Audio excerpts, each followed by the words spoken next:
Həsrətdir, nə hicrandır ay Allah. Bəxtimə taleyin qarası düşüb, könlümə yanamın laylası düşüb.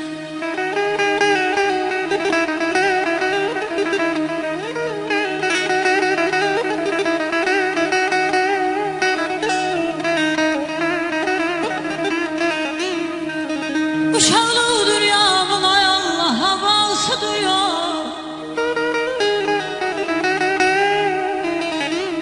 Sağlanmaz derdimin devası duyuyor.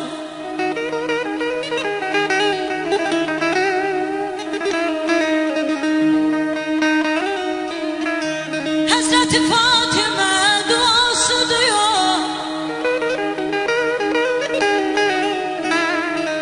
Hazreti Fatime duası duyuyor.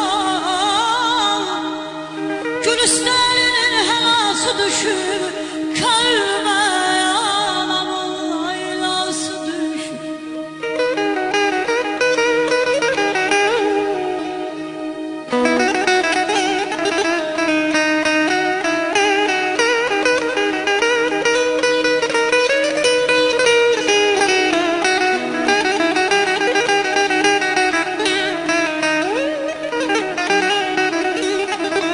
Ayala yoluma nur saça saça gelende, kol götürüp anam uça uça gelende, ayal yanım başı açılı gelende, ayal yanım başı açılı gelende, açılıp başından çalması düşüp könlüme eller, anamın laylası düşüp bana yama yamana yama.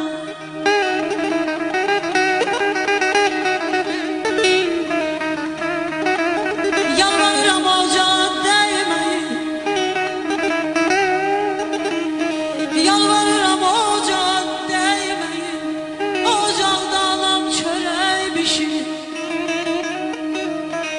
Özü de bilmeden özelleriyle neçə yazı istey diley pişirir. Toxunmayın ocağa amandır,